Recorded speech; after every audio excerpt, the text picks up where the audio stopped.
Hi, everybody, and welcome to our live coverage of the Governor's address to open the session of the Legislature. I'm Andre Morrow at our LPB studios in Baton Rouge. Barry Irwin, President of Council for Better Louisiana, has joined us.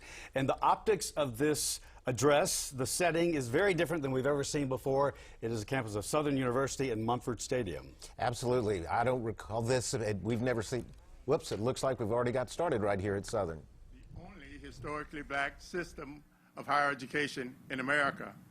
I am joined this evening by the honorable members of the Southern University Board of Supervisors, and together we bring greetings from the campus of Southern University and A&M College here in Baton Rouge, an institution who today is celebrating 141 years of advancing academic excellence.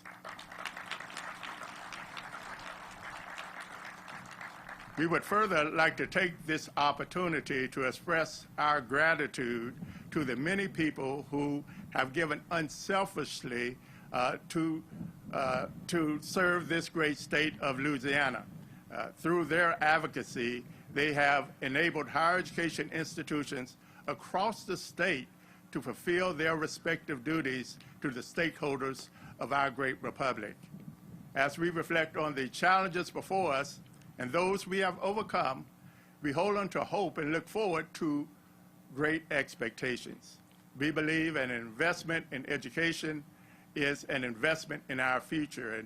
And tonight, we are proud to host our Honorable Governor, Governor John Bel Edwards, as he delivers the 2021 State of the State Address.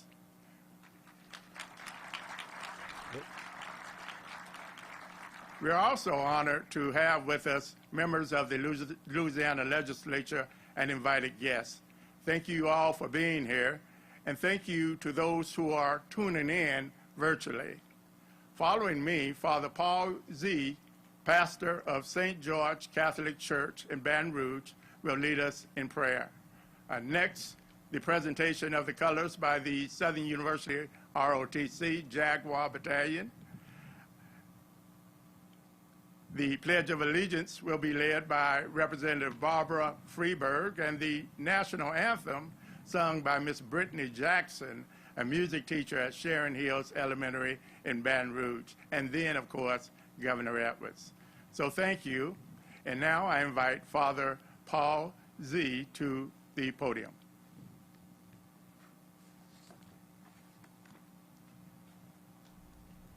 Of course, that's Ray Belton, Dr. Ray Belton, the president of Southern University, giving the address and telling us what's going on. And here is Father Paul Yee from St. George Catholic Church in Baton Rouge. Merciful God, we gather as your servants, chosen by the people of our communities to build up our beautiful state of Louisiana through unity and cooperation. Guide our minds and hearts to place the common good, the dignity and sanctity of the human person as our guiding principles. We ask you to bless our Governor, John Bel Edwards, that you may give him assurance and guidance during times of crisis. Inspire him and speak through him by your wisdom. Bless and guide our elected officials and their families as they work to build up your kingdom. While there may be disagreements, let us remember to be open to the possibility that we are all seeking the will of God, and that each person brings truth, integrity, and wisdom to the legislative process. Loving God, the recent pandemic enabled us to recognize and appreciate once more how all of our lives are interwoven. Bless all those around us who, in the midst of fear, minister to those who suffer the COVID-19. We ask for your comfort for those who have suffered in a myriad of ways during this time. As we look forward to the day when the pandemic will be behind us, let us not forget that we will always have those who are on the margins of our communities. Just as God has been merciful to our families, let us be merciful to those families in need. May our legislators be always mindful of what's best for each and every citizen of Louisiana.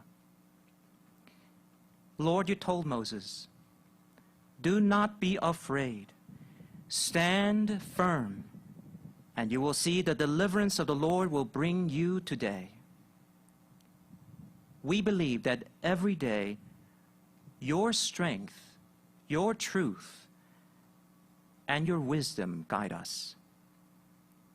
May all that we do be for your greater honor and glory. Amen. Father Paul Yee, pastor at St. George Catholic Church in Baton Rouge. Barry, we can try to set the scene very quickly as the Southern ROTC color card comes on. But tax reform is the big topic here, but there are a lot of big topics of this session. Yeah, this is a fiscal session. That's the main focus of it. So tax reform, tax restructuring, that type of thing. But also a lot about how to spend federal dollars that are COVID related. We've got more than $3 billion that are coming to the state that can be spent over the next couple of years, and the legislature wants to speak to that. Okay, now we have Brittany Jackson singing the national anthem. Early light, what so proudly we've hailed at the twilight's last gleaming, whose broad stripes and bright stars through the perilous fight o'er the ramparts we've watched were so gallantly streaming, and the rockets' red glare, the bombs bursting in air, gave proof through the night that our flag was still there. Oh, say does that star-spangled banner yet wave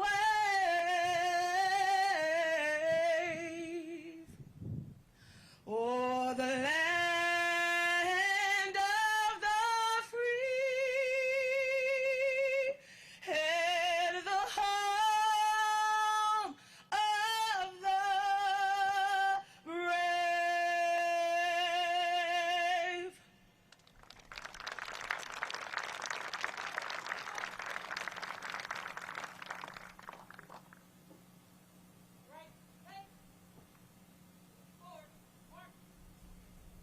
Here's Barbara Freiberg with the Pledge of Allegiance. That was Brittany Jackson. She teaches music at Sharon Hills Elementary in Baton Rouge.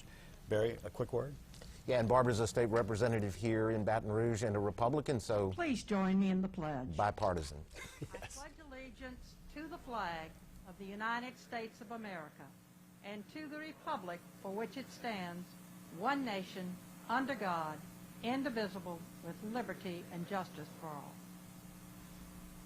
So that sets the stage now for the governor to step up in just a moment here, and that gives us a chance to say a few words about what we expect to see besides the special guests in the audience tonight. Well, you can see the setting is different, obviously, because of COVID, and I think we'll hear the governor talking a lot about COVID in his address here.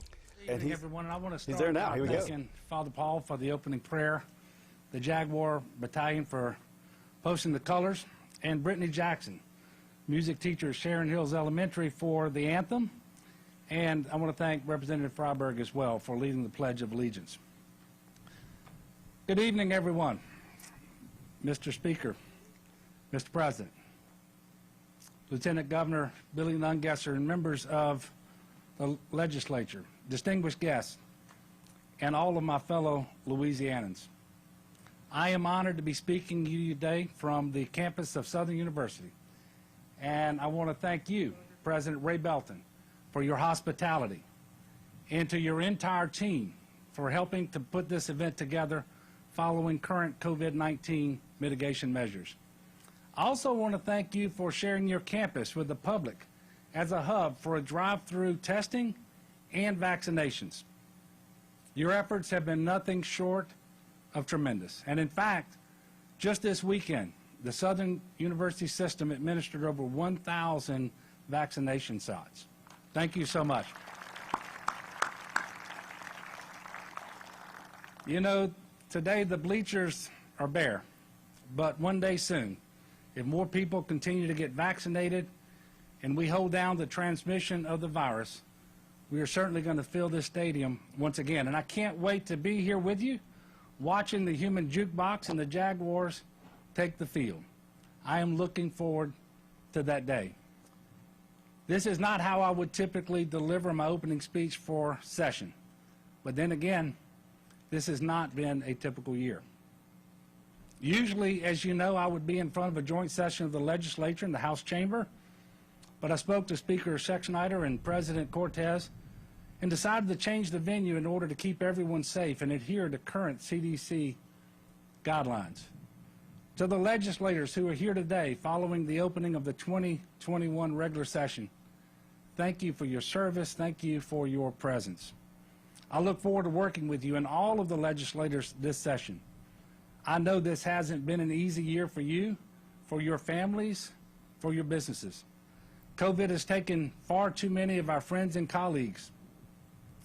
Earlier in the pandemic, you even lost one of your own, Representative Reggie Bagala. As you know, I lost a member of my own staff, April Dunn, around the same time. And then, in December, Senator Regina Barrow lost her husband of 36 years, James, to COVID. Senator Barrow, I want you to know how much I appreciate the work that you are doing despite your own heartache to encourage people to get vaccinated. To everyone watching, thank you for continuing to tune in and work with us as we navigate these uncertain times. I want to especially acknowledge those who were impacted by Hurricanes Laura and Delta. Please know that we are working hard every day with your local leaders, our congressional delegation, the Biden administration, to address the many needs that remain in Southwest Louisiana. I'm also joined today by a number of healthcare and frontline workers. Cynthia Keller is the lead production supervisor for food and nutrition services for Lane Regional Medical Center in Zachary. Dr. Aldo Russo is the regional medical director at Oxford Medical Center in Baton Rouge. Cynthia Pitts is the environmental services supervisor for Baton Rouge General Medical Center. Eric Swear is a respiratory therapist for Women's Hospital, and Belinda Beavers is the RN supervisor for the COVID ICU unit at Our Lady of the Lake. Chef Lonnie Trabeau with Citigroup Hospitality knows firsthand how the pandemic has impacted the restaurant industry. And she also spent time cooking meals for people experiencing homelessness. And Rakia Gallion has helped prepare over 30,000 meals a day for the East Baton Rouge school system. So please join me in welcoming these heroes this evening.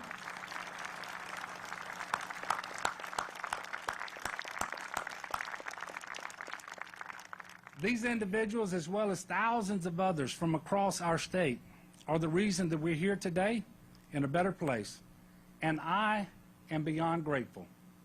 At my last State of the State address on March 9, 2020, I announced the first confirmed case of COVID-19 in Louisiana. In that singular moment, everything changed. Since that day, there have been nearly 500,000 confirmed cases in our state. On January the 7th, 2021, only a few months ago, more people were in the hospital with COVID-19 than at any other time during the pandemic, with 2,069 hospitalizations. Today, we have 308 people in the hospital with COVID. And then, yeah, we're doing better. Thank you. We're doing better. And then there's the number that weighs the heaviest on all of us, the loved ones we've lost. 10,241 of our brothers and sisters, mothers, fathers, friends, and fellow Louisianans are no longer with us. In 2020, COVID was the third leading cause of death in Louisiana, behind heart disease and cancer. The flu has never come close to holding that spot. One of our worst seasons for flu deaths was 2018 and 19, when 1,550 people died. We've lost over 6 times that number to COVID. Almost every day, for over a year now, you've heard these numbers and you've seen them increase. Number of new cases, number of hospitalizations, number of new deaths. But the numbers alone don't begin to tell the whole story. Nothing can measure the pain of a family celebrating their first holiday with an empty seat at the dinner table. 2 numbers in the daily death count added just a few hours apart don't do justice to the 60 years of marriage these 2 people shared together. The numbers don't adequately convey how long the ICU shifts have been, or equally long hours of figuring out how to pay the bills after being laid off. Unfortunately, COVID is not the only burden that 2020 brought us. 3 devastating hurricanes made landfall in Louisiana. 2 of them, Delta and Laura, came ashore just a few miles apart in southwest Louisiana. And Laura was the strongest hurricane to hit the state since at least the 1850s. Thousands of homes were destroyed and lives were turned upside down again. As I said a moment ago, we are working every day to pick up the pieces and make communities whole again. We will not stop rebuilding. We will not stop making southwest Louisiana stronger than ever. And for every story of loss, there has also been one of survival, because Louisiana is a state full of unwavering faith and an enduring spirit. I wish I could stand here today and say that COVID is completely behind us. We're not quite there yet. That's why we're still wearing masks and socially distancing and taking all the necessary precautions that we know work. Even more so now that there are variants of the virus spreading in our communities. But I will tell you, there is hope. A couple of weeks ago, we opened up COVID-19 vaccine eligibility to everyone 16 or older. We have 3 extremely safe and effective vaccines that are the ticket to ending this pandemic.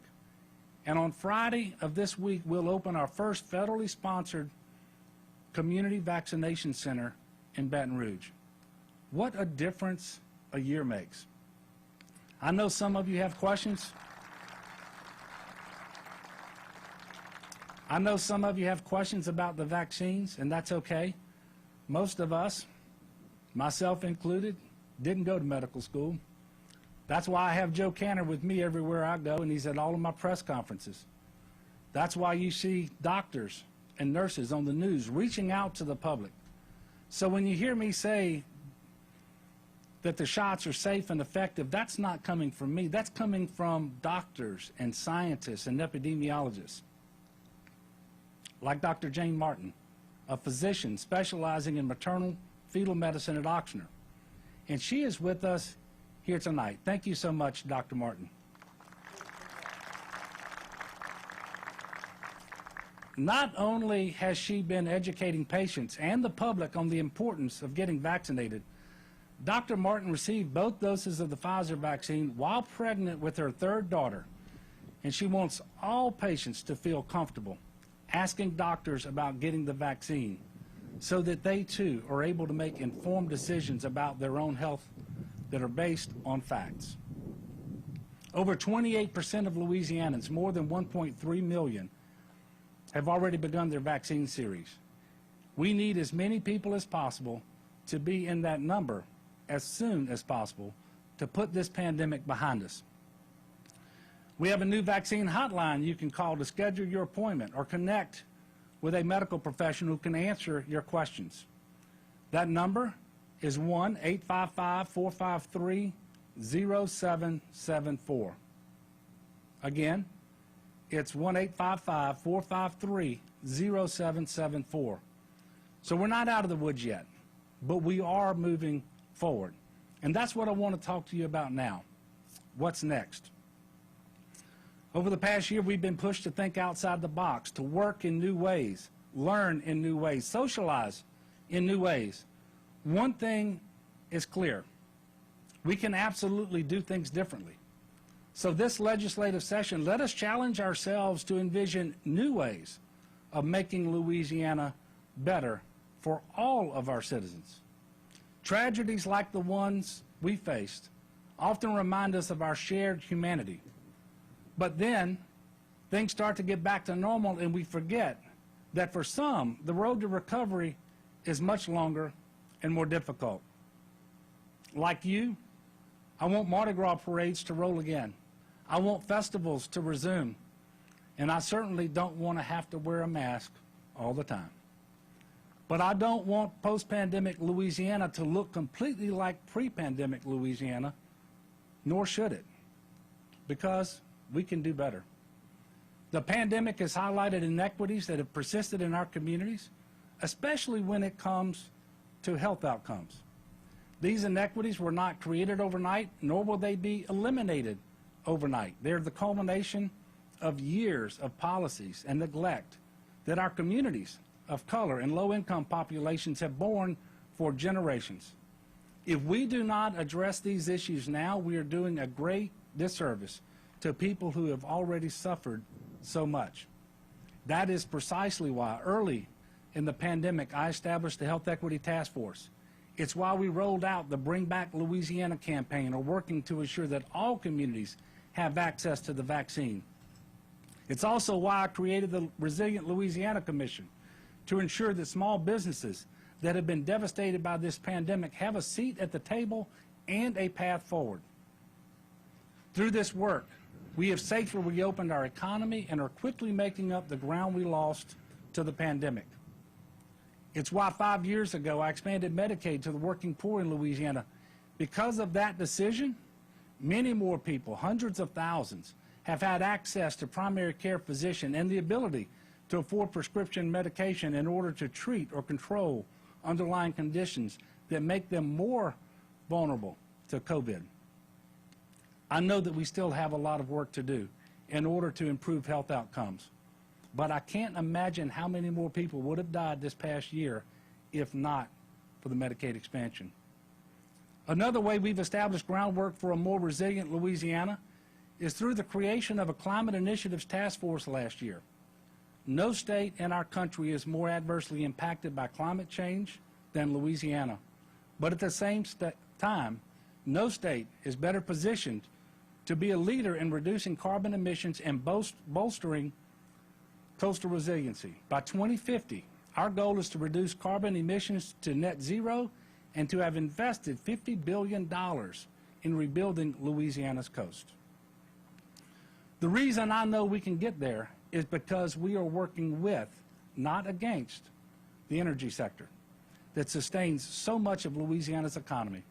Oil and gas production in the Gulf of Mexico continues to be important to Louisiana's success, and by working with these companies on a forward-thinking basis and to find solutions like carbon capture, we are going to make Louisiana more sustainable while also unlocking a whole new sector of economic and job opportunities. It's fitting that we're on the campus of Southern University today because economic diversification and access to opportunity starts with education. I have presented a budget that includes another pay increase for K-12 teachers and support staff. And it's not enough, I know that, but it is yet another step closer to bringing teacher pay back to the Southern regional average. And I hope that in a few weeks our revenue estimate will look even better, and we will be able to increase that investment. Another priority for additional funding is early childhood education, and I know that just about every legislator shares that goal with me.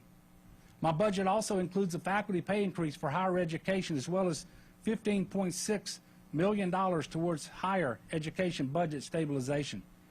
It also fully funds the TOPS program, which is estimated to need and will receive another $13 million this year, and it includes a historic $11 million increase in funding for GO grants.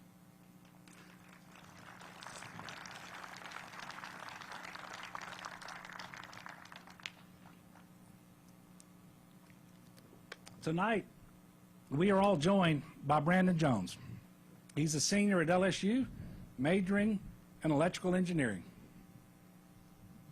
I took a few electrical engineering classes and didn't do so well, Brandon. I'm very, very envious of you. Brandon graduated high school from Scotlandville. He works to give back to his community through volunteer efforts. And Brandon has received a GO grant every year, and he credits that scholarship with the ability to stay in school and complete his degree. So Brandon, I have an idea of how hard you've had to study in order to earn this degree.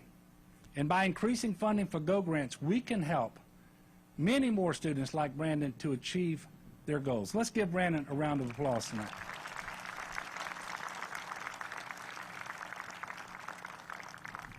I want every student who walks on any campus in this state to have the opportunity to thrive. I also want them to go on to succeed in the workplace. And simply put, we can't accomplish this if we aren't investing in higher education. We also can't accomplish this if students aren't safe on their own campuses.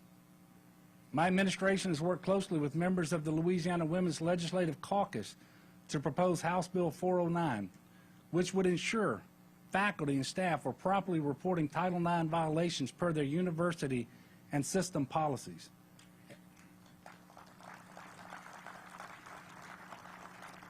I know there are other bills that could be beneficial, and I'm committed to working with legislators on this issue.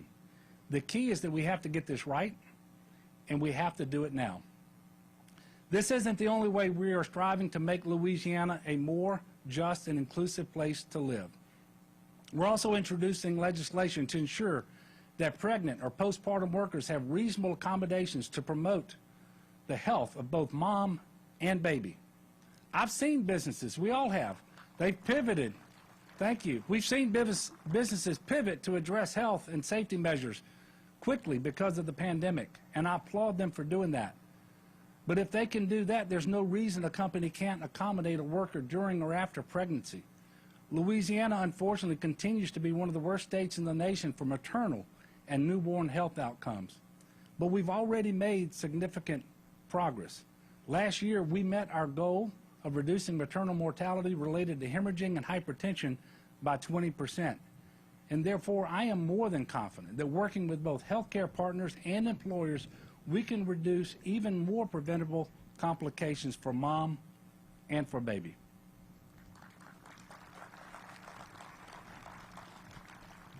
Louisiana also continues to have one of the largest gender wage gaps in the country.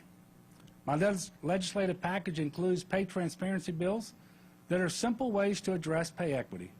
You've heard me talk about this before, and you're going to keep hearing me talk about it until we actually do something. It is beyond time.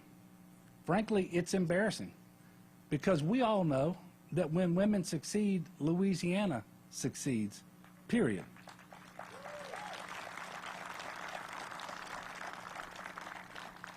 Speaking of paying people what they're worth, at the beginning of this speech, I introduced you to some people who've been working on the front lines of this pandemic. And there are so many more frontline workers all across our state in various occupations like grocery stores, schools, and restaurants.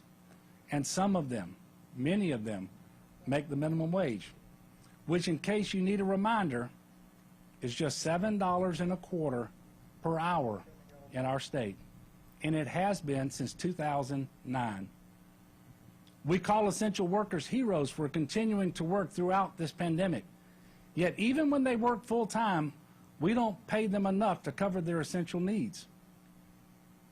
I am one of the overwhelming majority of Louisianans who want a meaningful increase to the minimum wage that will help workers support their families and enjoy a better quality of life. This year, instead of including a specific minimum wage bill in my package, because I've tried that before about 5 times, I am supporting any and all efforts to raise the minimum wage. So my message to the legislature is simple. Pass a bill, get it on my desk, I'll sign it.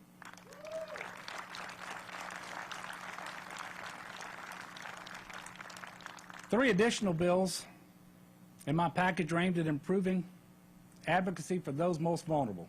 The first is establishing a statewide Americans with Disabilities Act coordinator within the Division of Administration.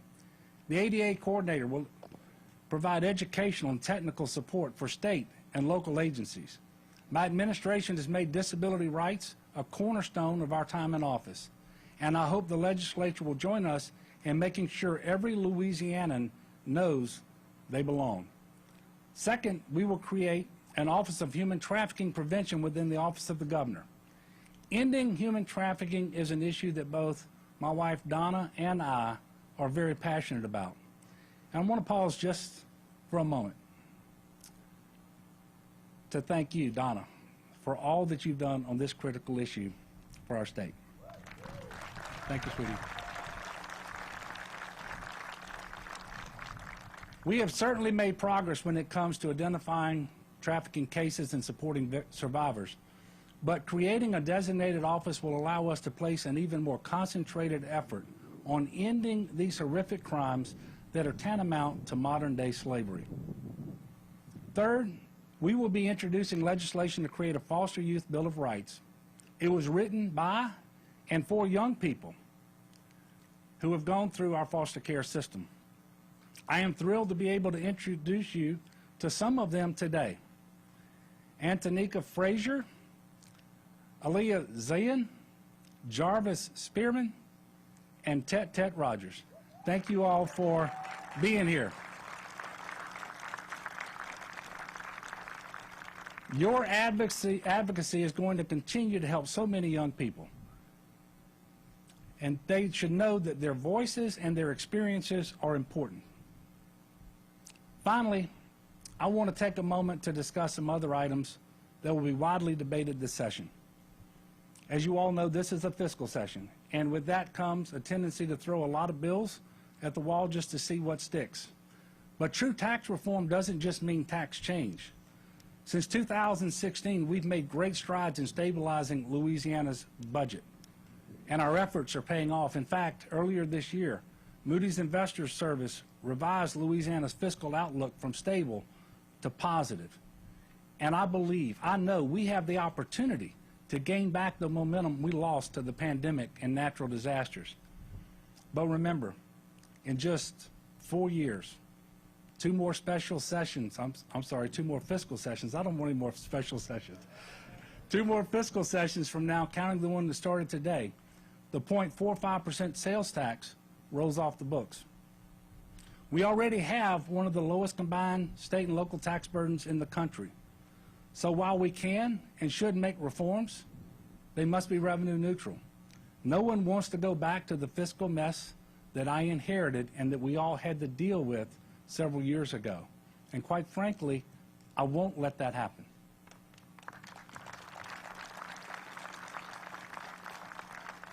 And like you, I'm extremely grateful for the $3 billion in assistance we are receiving through the American Rescue Plan. I believe our first priority needs to be replenishing the Unemployment Trust Fund to ensure that we can continue paying benefits and protecting businesses from tax increases. And then because these are one-time dollars, we should use these funds on one-time expenses like infrastructure projects and paying down debt. I also want to make sure that we're maximizing federal dollars to serve as many people as possible. And that includes capitalizing on funding for high-speed, affordable broadband for every single person in the great state of Louisiana.